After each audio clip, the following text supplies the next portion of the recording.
a ver en la segunda parte de esta unidad, el proceso de destilación.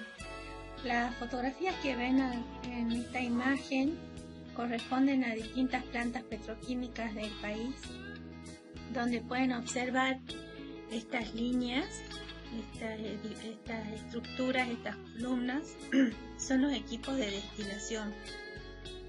En general, una columna de destilación no es un solo cuerpo, sino que puede estar separada en 2 o 3 cuerpos, como se ven acá varios, porque las alturas son muy extensas, entonces para que sean manejables y controlables se las divide en varios equipos, ¿sí? La representación que nosotros vamos a tener va a ser a través de Visio, por ejemplo. Esta va a ser la representación de la columna, y adentro están marcados los platos como estas líneas de puntos que ustedes pueden observarlas en las gráficas, en los puntos de soldadura dentro del cuerpo de la columna y el plato de destilación.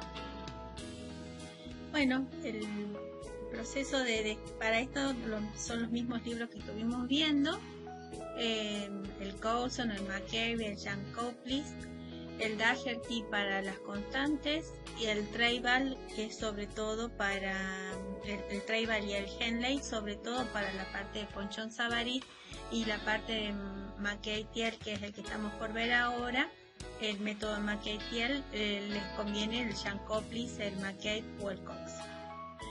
Bueno, sería interesante que antes de empezar este tema ustedes busquen 2 empresas del NOAA que operen con torres de destilación. Por ejemplo, los ingenios azucareros que tengan producción de alcohol son algunas de las empresas que están operando con torres de destilación. Para esos 2 ejemplos que ustedes encuentren, fíjense cuáles son los componentes que están separando en el tope y en el fondo. Si es que hay salidas laterales, ya vamos a ver a qué se refiere con salidas laterales, si es que hubiera. Qué tipo de torres usan, si son torres de plato o torres rellenas, ¿sí? Y cuáles son las condiciones de operación en cuanto a presión y temperatura de operación de la torre. Bueno, lo que vemos acá es un proceso de producción de YPF, el proceso que ellos tienen. Fíjense que tienen muchas torres de destilación, no es una sola, sino que son varias torres que conforman set de destilación, un tren de destilación, para ir obteniendo los distintos productos, como por ejemplo el dióxido de carbono, la nafta virgen, el butano, el propano, el propileno, el queroseno, la nafta premium, y el azufre y los gases y el coque en el fondo, ¿sí? Acá tienen otro, es una representación, esta que ustedes observaban recién, es una foto de la pantalla de control de la planta de YPF. Uno después, los empleados o el operario toca cada uno de los equipos y entra en la operación de cada uno de los equipos. Y esta es una representación gráfica de una torre de destilación atmosférica y al vacío, donde se van obteniendo los distintos cortes. Estas son las salidas laterales a las que me refería. Tenemos un producto de tope, un producto de fondo y salidas laterales donde van obteniendo los distintos combustibles de distinta calidad. Bueno, la destilación o rectificación, veamos qué diferencia hay entre estos dos. Es una operación unitaria, la destilación, que separa 2 o más componentes de una mezcla líquida. La fuerza impulsora que tenemos en este proceso es la diferencia de volatilidad que existe entre los componentes que conforman a la mezcla.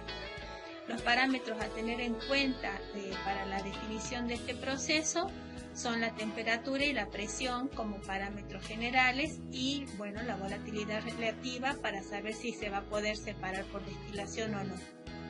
Cuanto mayor sea la diferencia de volatilidades entre los componentes de la mezcla, mayor va a ser la fuerza impulsora, y entonces más pequeña o menos energía y menos tamaño vamos a necesitar para producir la destilación. Hay dos tipos básicos de operación. Puede ser la destilación sin reflujo o la destilación simple, así se denomina, y si no, la destilación con reflujo o rectificación. Dentro de la destilación simple tenemos la destilación abierta, intermitente o diferencial, continua o cerrada o de equilibrio. Y dentro de la destilación con enriquecimiento de vapor tenemos repetida, por condensación parcial, por rectificación continua e intermitente, y luego tenemos la destilación por arrastre de vapor. La que nosotros vamos a analizar va a ser la rectificación, o sea, destilación con enriquecimiento de vapor, pero antes les vamos a mostrar un pequeño esquema de lo que sería una destilación simple para que comprendamos el fenómeno. Ustedes posiblemente hayan tenido alguna experiencia de laboratorio en química o en química para ingeniería, donde han hecho una destilación de una mezcla. Por ejemplo, tenemos una solución salina en este balón de destilación, la calentamos, esta mezcla se evapora. Lo que va a pasar por el tubo refrigerante es el vapor, que obviamente va a ser agua, ¿sí? Las sales no van a pasar a la fase gaseosa y van a ir concentrando la solución líquida que vaya quedando en el balón. Luego de este proceso de paso por el tubo de refrigeración, por donde por afuera está circulando agua fría, estos vapores se condensan y recibimos acá en este Erlenmeyer de salida el agua concentrada, evaporada y condensada que se produjo acá en el balón de destilación. Si tuviéramos que representar esto en un esquema de proceso, tendríamos el balón, sería este equipo que para nosotros se va a llamar reboiler o rehervidor. Tenemos un líquido en contacto con el vapor en equilibrio, le estamos entregando una cantidad de calor. Esta alimentación tiene un producto de fondo, que sería en este caso la solución concentrada salina que va quedando dentro del balón, y el vapor que se condensa y se recibe en el equipo que era el Erlenmeyer que tenemos acá. En cuanto a las corrientes, tenemos que la alimentación A es igual a R más D, que sería R sería el producto de cola, de fondo, y D el producto de tope, pero a su vez también es igual a R más el vapor, porque fíjense que tanto D como B son iguales, es solamente que acá estaba presente como fase vapor y acá está como fase líquida, pero la concentración es la misma, solamente se ha producido el enfriamiento a través de este refrigerante que tenemos acá. Si hacemos los balances por componente, podemos hacer el balance para cada componente I. Si son dos componentes, acuérdense que los balances linealmente independientes son dos, entonces podemos plantear el balance global y el de uno de ellos. En general se hace el balance del más liviano, del más volátil. Se hace este balance, se plantean las ecuaciones y tenemos directamente estas ecuaciones que son sencillas de calcular para una destilación simple como es la de este caso. En el caso de rectificación continua de mezclas, el objetivo de esta parte de la materia es estudiar los conceptos básicos de la operación de rectificación continua de mezclas binarias en contacto discontinuo. Tenemos mezclas binarias, o sea, son solo dos componentes, el pesado y el liviano, el volátil o el menos volátil, ¿sí? Se estudiarán distintos métodos de diseño para el cálculo del número de etapas necesarias para hacer la separación. Los métodos son analíticos y gráficos. En general estaban planteados como métodos gráficos y luego fueron llevados a la forma analítica, pero también se van a estudiar situaciones particulares de este proceso como corresponden a las condiciones de reflujo total y reflujo límite. Bueno, el equipo, como ustedes vieron, es una torre, es un cilindro donde están colocados los distintos platos. El equipo de destilación tiene además incorporado, cuando se lo estudia, no solamente la torre propiamente dicha, sino 2 intercambiadores de calor que completan el ciclo. El intercambiador de calor de fondo, que es un reboiler o rehervidor, y un intercambiador de calor de cabeza o de tope, que es un condensador. ¿Sí? Esos son los 2 equipos, los 3 en total conforman un equipo de destilación. Vamos a tener entonces contacto entre un líquido y un vapor en múltiples etapas, donde se aprovecha la diferencia de volatilidad de los componentes para poder separarlos. Entonces tenemos una alimentación gaseosa, líquida o una mezcla de vapor líquido que se introduce en la torre, en una columna, por donde va a ir circulando. Entonces los vapores van a ir subiendo, los líquidos van a ir bajando, por lo tanto las corrientes que van en ascenso se van enriqueciendo en el producto más volátil y las corrientes que van descendiendo se van enriqueciendo en el producto menos volátil, ¿sí? O se van despojando del más volátil. Ejemplos de este tipo de proceso es la remoción de isobutanos y de hidrocarburos más livianos del gas natural como un proceso propio de la región nuestra, y también la separación de etanol y agua también como proceso propio de la región.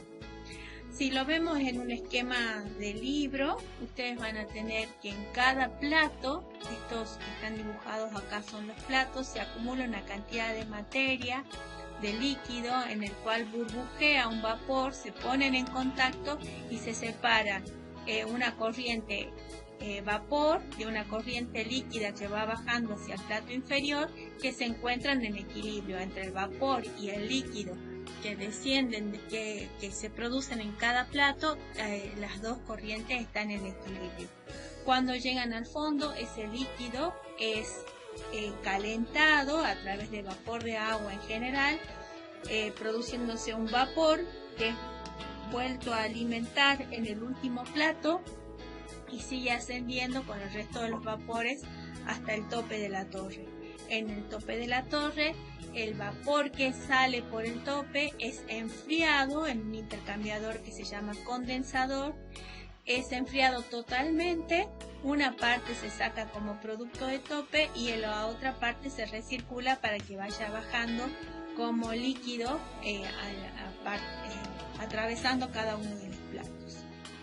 Si nosotros viéramos un perfil de temperatura de una torre, tendríamos que el punto más caliente de una torre se encuentra en el fondo, en el reboiler que se encontraba acá, y el punto más frío de la torre se encuentra en la parte superior de la torre. La alimentación en general se trata de agregar a la temperatura lo más cercana al perfil de temperatura que ofrezcan los platos dentro de la torre, ¿sí? En este caso, lo que se está analizando es una torre de topping, porque la alimentación está entrando en el último plato y solo tendría platos para arriba. La que tienen a continuación, ese esquema que tienen a continuación, es el otro tipo de destilación, que es destilación por arrastre de vapor, que es muy utilizado, por ejemplo, para la obtención de aceites esenciales a partir de orégano, de tomillo, o inclusive a partir de limón, de cáscaras de limón, para obtener el aceite esencial de limón con el que luego se puede perfumar otro tipo de alimentos o de sustancias. En cada uno de los platos nosotros vamos a tener una base del plato que tiene alguna perforación para permitir el paso del vapor, y va a tener un tabique para retener una cantidad de líquido, de manera que en cada plato este líquido retenido se pone en contacto con el vapor que está ascendiendo, se genera un nuevo vapor que está en equilibrio con el líquido que está bajando por el rebosadero de cada plato. El líquido de un plato superior rebalsa y baja al próximo plato, y el vapor que se genera en cada plato sube y se pone en contacto con el líquido del plato que está inmediatamente arriba. Cada uno de los platos, la base de estos platos puede ser un plato perforado, que sería el caso más sencillo, pero existen modelos obviamente mucho más sofisticados, como en este caso con caperuzas de burbujeo o de borboteo. Ustedes pueden imaginarse cómo son, por ejemplo, las hornallas de una cocina, ¿sí? La entrada del gas a cada uno de los platos lo hace a través de una hornalla, de una caperuza, como los ven acá, ¿sí? Que permite el burbujeo sin que se derrame el líquido por esa perforación, ¿sí? Existen distintos modelos, cada uno de ellos tiene una pérdida diferente de carga y permite un mejor o peor contacto con el líquido con el cual se pone en contacto. Vamos a ver entonces, esto era en forma general. Entonces tenemos que las torres están compuestas no solamente por el cuerpo de la torre con sus platos, sino también por los intercambiadores de calor que están en contacto, que cierran el balance de materia y de energía de la torre. El primer método de cálculo para las torres de destilación va a ser el método de cálculo de Mackay-Thiele. Me quedó tapado el Thiele detrás de esta imagen. Y como primera imagen para este método, les cuento que surge como un método gráfico y se hace sobre un diagrama de equilibrio XY, ¿sí? Vamos a ver por qué lo podemos hacer en este tipo de diagrama y qué estamos representando con cada uno de estos términos. Bueno, entonces vamos a analizar el método Mackay-Thiele. Es aplicable solamente a mezclas binarias. Esa es la primera gran simplificación del método, es válido para mezclas binarias. Fue desarrollado hace varias décadas por dos estudiantes de ingeniería, Mackay y Thiele, por lo cual reciben su nombre, el método. Ellos cuando lo pensaron para resolver sobre papel y luego se fue sofisticando el método, agregando la resolución analítica acompañada de la forma gráfica con que ellos lo pensaron. Aunque la destilación binaria no es común de observarse en las plantas de proceso, la forma en que está pensado el cálculo nos va a permitir también aplicarlo en forma similar, con algunas correcciones, para destilación multicomponente. En este método de Mackay-Thiele, la segunda suposición, la primera acuérdense que es para mezclas binarias, la segunda suposición es que despreciamos los efectos térmicos, ¿sí? Consideramos que las sustancias químicas presentes en el equipo son lo suficientemente similares en cuanto a sus efectos térmicos, de manera que podemos prescindir de llevar a cabo los balances de materia, de energía, y solo los resolvemos con balances de materia. En ese sentido, entonces, vamos a hacer la resolución directamente sobre un diagrama XY, olvidándonos de los diagramas TXY o HXY. La torre que tenemos en cuenta, entonces, a través de un gráfico que correlaciona los datos de equilibrio y los balances de materia, se presentan los cambios que ocurren dentro de la torre. La resolución entonces puede ser gráfica o analítica y encontraremos además las correlaciones entre los parámetros de la columna y los cambios producidos en la separación, lo cual permitirá definir niveles económicamente adecuados para los mismos.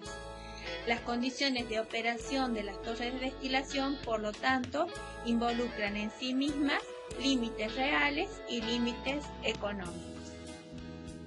Vamos a esquematizar la torre como la observan acá. Tenemos el cuerpo de la torre, tenemos los platos, tenemos corrientes de vapor que van subiendo y corrientes líquidas que van descendiendo. Tenemos la alimentación, la corriente de tope, la corriente de fondo, el intercambiador de cabeza, el intercambiador de fondo y las corrientes de recirculación o de salida en cada uno de los casos.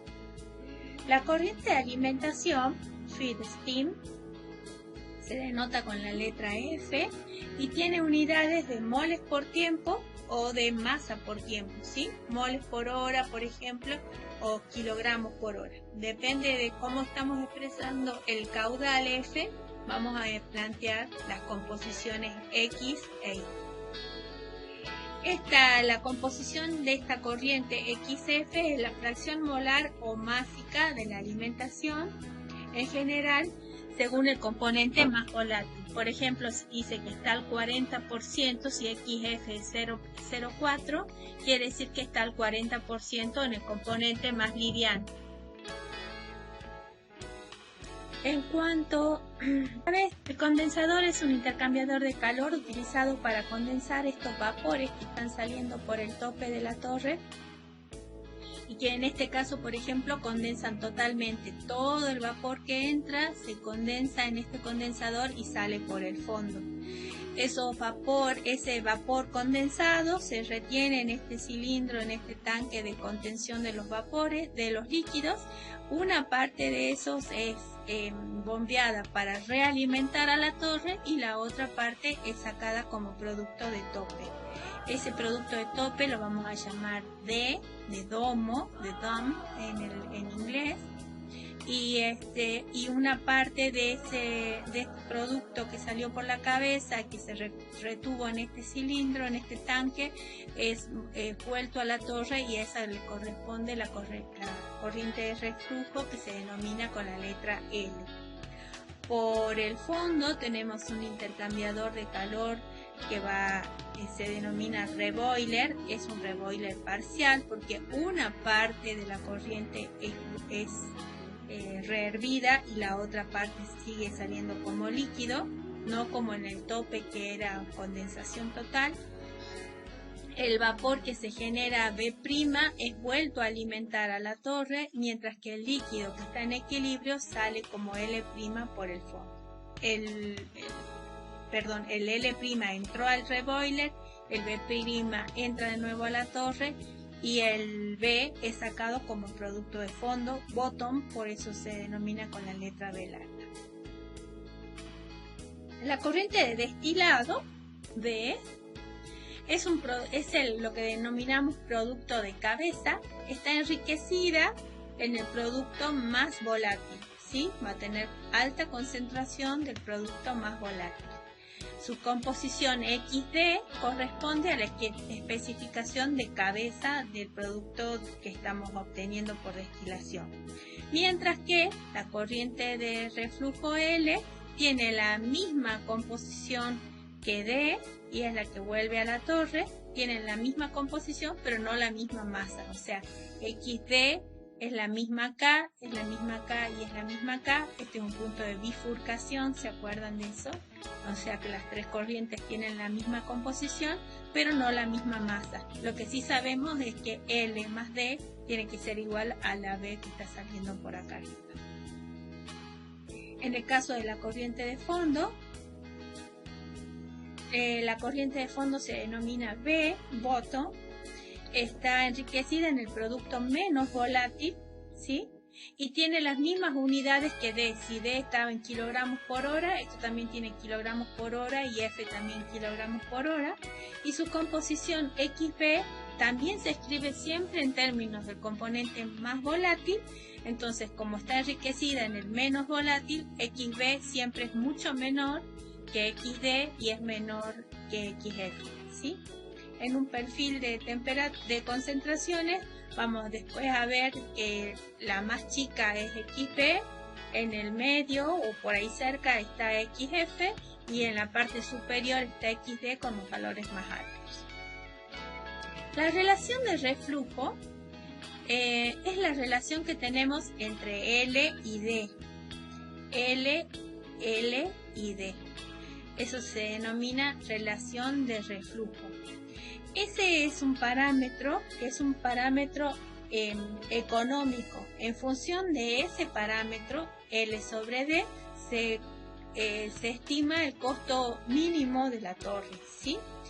La relación de rehervido, que es B' sobre B, o sea, esta corriente que está volviendo a la torre sobre los productos sacados, B' sobre B, también se puede calcular, pero es solamente el primero, L sobre D, es un parámetro económico, mientras que el otro se calcula en forma normal, ¿sí? La sección de enriquecimiento o rectificación está localizada en el extremo superior de este equipo. Desde el plato de alimentación hacia arriba, todo se denomina zona de enriquecimiento, y desde el plato de alimentación hacia abajo se llama zona de agotamiento o stripping. En la zona de enriquecimiento se concentra la corriente de vapor en el fluido más liviano, y en la zona de agotamiento se concentra la solución líquida en el componente menos liviano. Nosotros vamos a usar para hacer este cálculo los diagramas X, Y. Vamos a relacionar qué es lo que está pasando en cada plato con la curva de equilibrio que habíamos trazado en la parte anterior de esta unidad. ¿Se acuerdan que teníamos para cada valor de X e Y una relación a través de la volatilidad que nos daba este tipo de curvas? En este caso era para volatilidad constante, pero se acuerdan que podía ser que va variando, o inclusive se podría presentar un azeótropo y bajar por debajo de la línea que está trazada con color magenta, que era la de X igual a Y. En cada plato, el vapor que sale del plato se encuentra en equilibrio con el líquido que baja del plato. O sea que para cada plato podemos encontrar su representación en la curva de equilibrio del diagrama XY. Para cada plato, el X está en equilibrio con el Y. Esto si los platos son teóricos. Luego vamos a aplicar algún tipo de eficacia o eficiencia para los platos para determinar que no se alcance el equilibrio en cada uno de ellos. Pero en cada plato, en primera instancia, la concentración del líquido que desciende y del vapor que sube se encuentran graficados en la curva de equilibrio. La curva de equilibrio entonces que la relaciona es la del diagrama XY y nos muestra la situación en cada uno de los platos. Y es la fracción másica o molar de la fase gaseosa, y X es la fracción másica o molar de la fase líquida en equilibrio. Bueno, para dimensionar la torre, lo primero que hacemos es establecer los balances de materia, la ecuación de equilibrio y los balances de materia. La ecuación de equilibrio, ¿de dónde la sacamos? Acuérdense que vamos a buscar para la mezcla que estemos tratando, que es una mezcla binaria, el valor de alfa o el valor de A y B si es que no era el alfa constante, y hacemos la gráfica que corresponda a la relación X-Y. Luego hacemos los balances de materia por cada zona y para el plato de alimentación, y con eso vamos a trazar las líneas de operación. Las entalpías con mayúsculas se usan para vapor y con minúsculas para líquidos, pero en el caso del método de Macquay-Thiele no vamos a hacer uso de los balances entálpicos. Si tuviéramos que ir planteando los balances por zonas, veamos en la zona de enriquecimiento, que sería la de acá arriba. Tenemos que el vapor, que acá tenemos una corriente de vapor que viene del plato que está más abajo, una corriente de líquido que sale de ese plato y una corriente D que sale de este plato, ¿sí? Tenemos un vapor que entra y dos corrientes líquidas que salen, L y D. Si hacemos el balance completo, B igual a L sobre D para cualquier plato. Y si lo hacemos por componente, tenemos que B por Y es igual a L por X más D por XD. Este sería el balance de materia.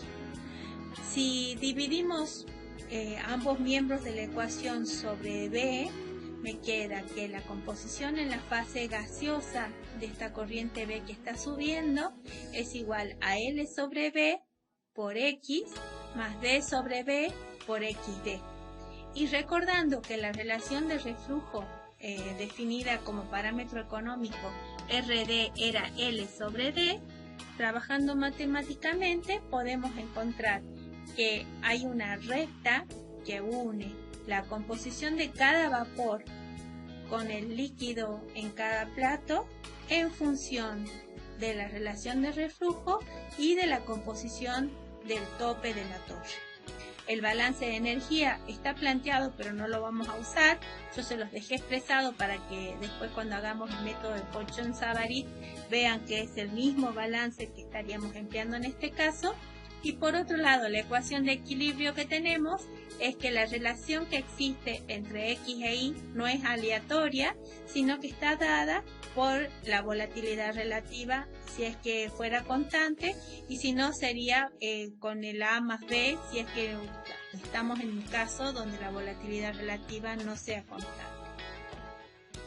Hacemos el mismo balance, fíjense entonces, acá tenemos que esta es una recta que tiene como pendiente RD sobre RD más 1 y como ordenada al origen XD sobre RD más 1, ¿sí? Si hacemos lo mismo para la zona de agotamiento, o sea, del plato de alimentación para abajo, cualquier plato, tenemos un B' que sale, un B que sale y un L' que entra. Entonces, L' que entra es igual a B por B' por I más B por XB. Este sería el balance total si lo hubiéramos hecho no por componentes sino para toda la mezcla. Solo planteamos dos porque acuérdense que es una mezcla binaria, entonces con el balance global y el de un componente ya resolveríamos los balances de materia. Despejamos ahora el I para que nos quede, ¿se acuerdan que acá habíamos despejado el I? Entonces acá vamos a hacer lo mismo, vamos a despejar el I, por eso este término de B por XB pasa al otro lado restando, por eso acá tenemos un valor negativo. Entonces tenemos que I es igual a L' sobre B' por X menos XB por B' sobre B', por B sobre B'. La ecuación de equilibrio es la misma, que acá también tenemos entonces una recta que nos relaciona la composición de cada plato en la fase vapor con su composición del líquido en equilibrio en cada plato. En un plato de alimentación, la gráfica es la que ustedes observan en este esquema. Está entrando F. Está subiendo un vapor que va a la zona de enriquecimiento. En la zona de enriquecimiento estaba bajando un líquido que venía de la zona de enriquecimiento. En la zona de agotamiento tenemos un vapor que está subiendo de la zona de agotamiento y un líquido que está bajando hacia la zona de agotamiento. Entonces tenemos 5 corrientes que confluyen en el plato de alimentación. Vamos a definir para el plato de alimentación un parámetro Q que me marca cuántos moles o qué fracción molar de líquido se genera en esta torre. Entonces, si Q es la fracción del líquido en la torre, tenemos que el líquido que está bajando es igual al líquido que estaba subiendo más la fracción líquida que venía por Q. L' es L más Q por F. Mientras que la fracción vapor que está saliendo por Bn es igual al vapor B' que estaba viniendo de la fase de agotamiento más 1 menos Q, esta sería la fracción de vapor que viene por F.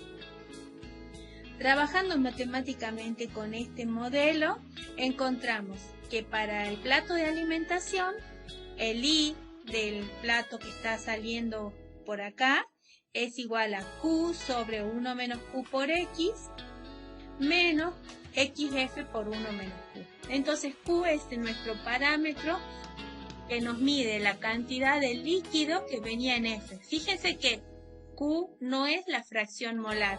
La fracción molar era XF, ¿sí? La fracción molar de F es XF. Q es la cantidad de líquido que hay presente, no la cantidad de la sustancia menos pesada. Cuando hacemos el balance para toda la torre, tenemos que F es igual a D más B. F igual a D más B. Y para el componente liviano, F por XF es igual a D por XD más B por XB. Planteando, tenemos, además de esta ecuación, tenemos el balance en el plato de alimentación, y con esto vamos a hacer la representación, vamos a tratar de calcular las líneas de operación de cada uno de los sectores. En la zona de topping, en la zona de arriba de la torre, nuestra línea de operación viene dada por esta ecuación, I igual a xn por L sobre B más xd sobre D, o si la quieren expresada en función del RD, I sub n es igual a xn menos 1 por RD sobre RD más 1 más xd sobre RD más 1. Esto en la zona de enriquecimiento. En la zona de agotamiento, esa sería la zona de enriquecimiento, esa es la recta que representa la zona de enriquecimiento, ¿sí? Si yo extendiera esta línea gris hasta el eje de las X, acá encontraría la ordenada al origen, que está dada por XD por D sobre B o XD sobre RD más 1. En la zona de agotamiento hacemos lo mismo. La línea de operación viene dada por esta recta. Acá no hace falta que la pongamos en función de RD. Y tenemos una recta que va, que tiene un punto inicial en XB y tiene una pendiente que viene dada por L' sobre B'. En el plato de alimentación, la recta que la representa depende de Q, como ya les había explicado, que es la cantidad de líquido generado en ese plato, y esta recta va a tener esta expresión matemática, como observan acá, I igual a X por Q sobre Q menos 1 menos XF por sobre Q menos 1, y es una recta que surge de hacer el cruce entre las dos de operación de enriquecimiento y agotamiento, y que va a tener distintas formas y distinta inclinación de acuerdo al valor de Q. Si Q es igual, si el líquido que está alimentado está subenfriado, Q es menor que 1 y nos queda una recta con una pendiente positiva. Si el líquido es saturado, Q es igual a 1 y nos queda una recta vertical. Si es una mezcla de líquido y vapor, está entre 0 y 1 y es cualquier recta que esté en esta dirección con Q negativo, con pendiente negativa. Si es un vapor saturado, queda una horizontal, y si es un vapor sobrecalentado, queda una negativa, que quedaría por acá, ¿sí? Donde sea que se encuentre la línea de alimentación es el punto donde se cruzan las líneas de operación de enriquecimiento y agotamiento. La relación de reflujo, ¿se acuerdan que les decía que era la relación entre L sobre D? Es la que me permite calcular económicamente rentable la torre de destilación. Nos daría que la recta de alimentación, la recta de enriquecimiento está relacionada con el RD, como la muestran acá. Y nosotros vamos a tener situaciones de acuerdo al valor de RD, como los que se observan en esta línea. Supongamos que el Q sea siempre una mezcla entre X y Y, como es como en vapor líquido, como es en este caso.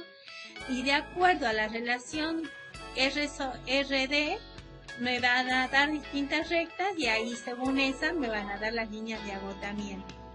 Siempre voy a trabajar por debajo de este punto que vamos a denominar punto pinch, o sea, cuando son valores muy grandes ya me quedan fuera el punto de cruce, eso no corresponde, tengo que trabajar siempre por debajo de la línea de equilibrio, entre la línea de equilibrio y la línea de X igual a Y, ¿sí?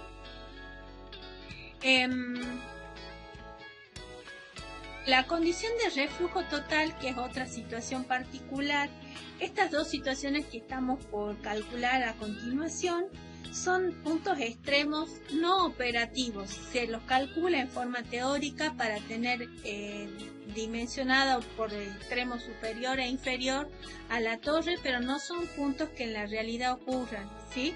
Si esto ocurriera en la realidad, tendríamos torres infinitas o tendríamos cero producción. Entonces, solamente se calculan para tener en un intervalo de funcionamiento a las torres.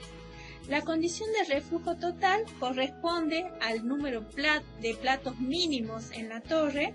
Sería como cerrar todas las válvulas que conectan la bomba. Cierro el ingreso, cierro F, cierro D, cierro B, y entonces la torre estaría con el mayor diámetro y la menor altura, trabajando todo en sistema cerrado. Para esta situación de operación que no ocurre realmente, como ya les expliqué, tendríamos todas estas corrientes en cero y se puede calcular el número de platos de la torre de destilación, ya sea por la ecuación de Fenske, si el alfa es constante, a través de esta ecuación que ustedes tienen a continuación, o gráficamente, que les quiero mostrar, si es que la tengo acá el esquema y ya les muestro lo demás, sería la línea de reflujo mínimo, sería que las dos líneas de operación quedan apoyadas en la de X igual a Y, y cuento los platos como estos triángulos que quedan formados entre la línea de operación y la línea de X igual a Y. Ese sería el número de platos mínimos calculado gráficamente sin la ecuación de Fenske. Por otro lado, la relación de reflujo mínimo, o sea, devolver a la torre lo mínimo posible, sería una situación por el otro extremo que nos haría una torre excesivamente alta. Y este es el punto donde las líneas de operación se cruzan con la línea de alimentación en lo que se denomina punto pinch, que es el punto donde la línea de alimentación corta a la curva de equilibrio. Esa situación, si esa fuera la situación operativa, la fuerza impulsora en ese punto sería cero. No tenemos diferencia de volatilidad en el plato de alimentación, por lo tanto correspondería a una torre de altura infinita. Esta situación de reflujo mínimo se da entonces cuando la línea de alimentación, la línea de equilibrio y la línea de operación RD mínimo se cruzan en un mismo punto. Ese se llama punto pinch, que es el que está marcado acá como I sub P y XP. Si lo viéramos, si en general se opera para alejarnos de este punto pinch, que sería un problema para la altura de la torre, con valores que van entre 1.2 y 2 del R mínimo, y con eso estoy asegurando un diseño óptimo de la torre. En el extremo que estábamos analizando sería que la línea de operación de enriquecimiento y la línea de alimentación se unen justo sobre la curva de equilibrio. Esta sería la situación de platos infinitos. Si yo empiezo a contar los platos que se forman entre la línea de operación y la línea de equilibrio, cuando llegue acá se me hacen infinitos los platos. Esta entonces sería el RD mínimo y yo tengo que operar con un valor RD de operación que sea entre 1,2 y 2 veces el R mínimo. Esta sería la situación en el caso en que la curva de equilibrio tiene alfa constante. Si la curva de equilibrio no tuviera alfa constante y tuviera esta deformación como la que observamos acá, fíjense que si yo extiendo la línea de enriquecimiento hacia el punto pinch, que sería acá, ya corté 2 veces antes la línea de equilibrio. Entonces, en este caso particular se busca el pinch point como la primera vez que la línea de operación cruza a la curva de equilibrio. En este caso el pinch point está dado acá y es con las propiedades de este punto que se hace el cálculo del RD mínimo. La relación de reflujo óptimo es de dónde sale este valor de 1,2 a 2 veces. Esto surge de haber hecho un cálculo de los costos de operación y de los costos de instalación de la torre, ¿sí? Trabajando con valores entre 1,02 y 2 veces el valor de R operativo. Cuando trabajamos de esa forma, encontramos una relación de reflujo óptima, que está dada acá, que compensa los gastos de costo de capital con los gastos operativos, y en este punto de mínima, ese es el valor que corresponde a trabajar entre 1,2 y 2 veces el R operativo. Bueno, veamos un ejemplo. Suponemos que tenemos acá esta mezcla binaria de alcohol y metanol, de agua con metanol al 40%.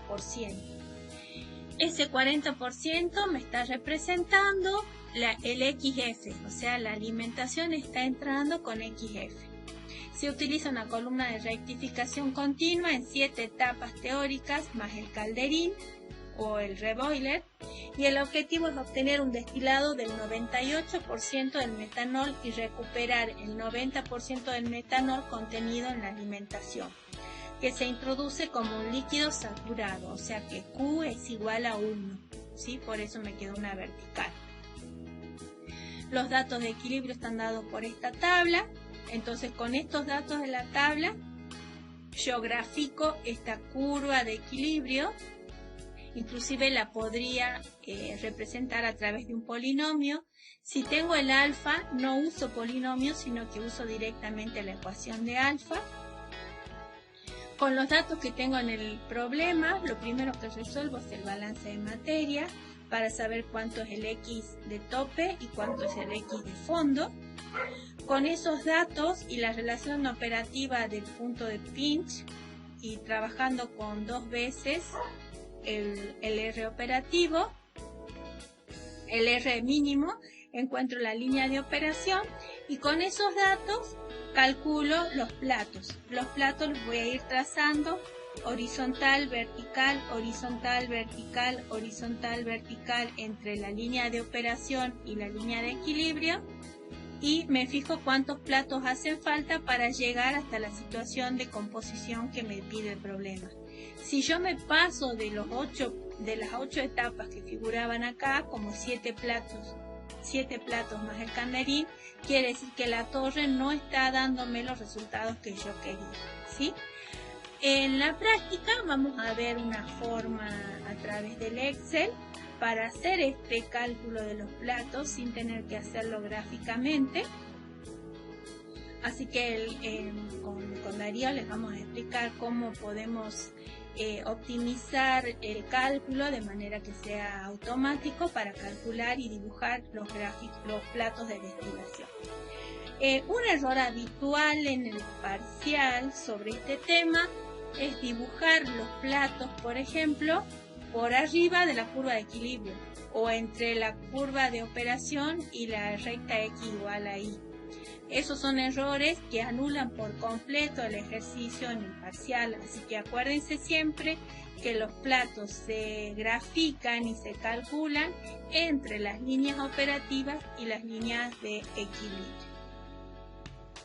Existe un software que ustedes pueden entrar, se llama Baxa Software, que ustedes pueden poner acá los datos del problema, por ejemplo el alfa, la volatilidad relativa, el estado térmico de cómo entra la alimentación, la concentración de la alimentación, les pueden poner cuál es la relación de reflujo que van a trabajar, cuál es el XD y cuánto es la alimentación y cuánto es el XB, y cuando aprietan acá en ver el informe, les da directamente la gráfica como nosotros la vamos a hacer en el Excel, ¿sí? Esto para que puedan comparar si su Excel está funcionando bien y les está dando los mismos resultados que les da en este programita. También podríamos analizar este otro caso. Fíjense, etanol y agua, la fracción molar de la alimentación es 0,46, eso sería XF. La fracción molar del destilado 0,85, eso sería XD. La fracción molar de los fondos 0,17, eso sería XB larga. La relación de reflujo es 3. El parámetro de la alimentación es Q igual a 1, o sea que es un líquido saturado en su punto de burbuja. La eficiencia de los platos es 1, o sea que cada plato se alcanza el equilibrio, y los datos de equilibrio se obtienen de la tabla de etanol agua punto BLE que se instala con la aplicación. Cuando ustedes aplican estos datos en el ejercicio, les da una curva como la que tienen en este caso. Fíjense que acá el equilibrio presenta un punto azeotrópico en este punto, y yo puedo destilar siempre que me esté moviendo de un solo lado del azeótropo. Nunca voy a poder pasar para el otro lado del azeótropo. Cuando la situación de azeotropía es tan alta como en este caso, fíjense que el número de platos es bastante elevado. Es necesaria una torre muy alta para poder separar mezclas donde los valores de alfa tienden a 1. Bueno, acá tienen otro ejercicio. ¿Qué es lo que está pasando cuando no se alcanza el equilibrio? Entonces acá hablamos de la eficacia de los platos. A veces los platos no están diseñados correctamente, permitiendo que se alcance el equilibrio entre las sustancias en cada plato. Entonces en ese caso podemos trabajar con una eficacia global, calculando que la eficacia es el número de platos teóricos sobre el número de platos reales. Entonces decimos, por ejemplo, esta torre tiene una eficacia del 80% como eficacia global. Si nos dieron 18 platos teóricos, lo dividimos sobre 0,8 y nos va a dar el número de platos reales. La otra forma de calcular la eficacia de los platos es lo que se denomina eficacia de Murphy, que viene dada por esta ecuación. Entonces es que en cada plato no se alcanza el equilibrio y se alcanza un 80% del equilibrio en cada plato. Entonces, por ejemplo, supongamos que era el 80%. Yo trazo varios puntos de la recta, de la curva, mido el segmento completo que va entre la línea de operación y la línea de equilibrio, divido por el valor que me dé la eficacia de Murphy y trazo una nueva línea de operación, una nueva línea de equilibrio de Murphy, que está separada de la línea de operación y de la línea de equilibrio por el porcentaje que me diga la eficacia de Murphy.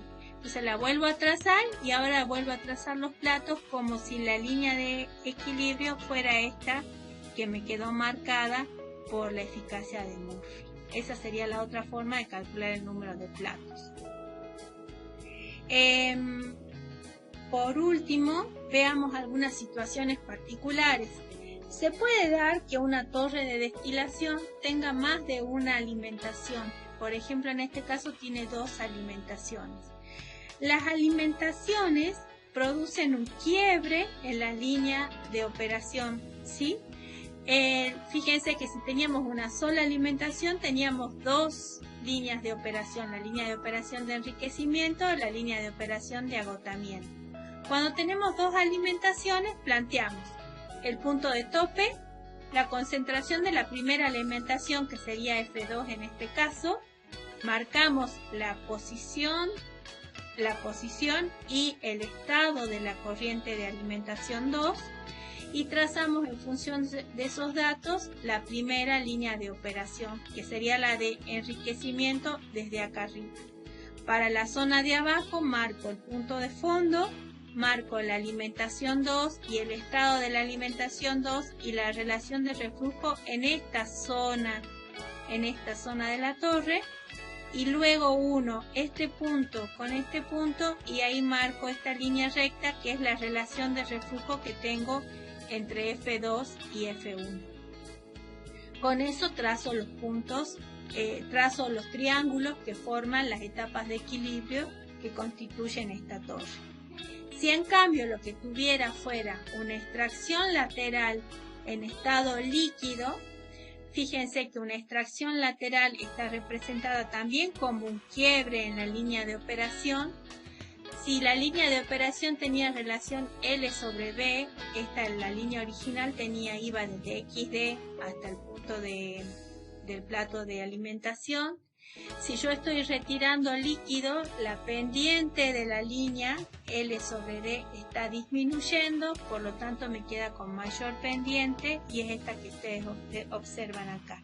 Si en cambio estuviera sacando un vapor, la que hace la extracción de este vapor es aumentar la pendiente, entonces me queda con mayor pendiente y acá puedo observar que tengo una extracción lateral de vapor.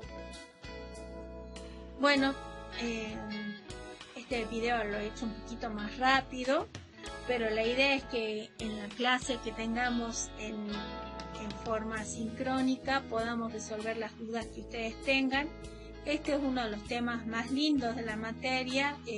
Quizás puede ser un poco complicado para entenderlo para la práctica, pero después de que ustedes descubran el potencial que tienen de resolverlo a través del Excel, van a ver que todos los otros temas de acá en adelante en la materia van a ser súper sencillos de interpretar. Espero que les haya servido el video y nos vemos en la clase del jueves.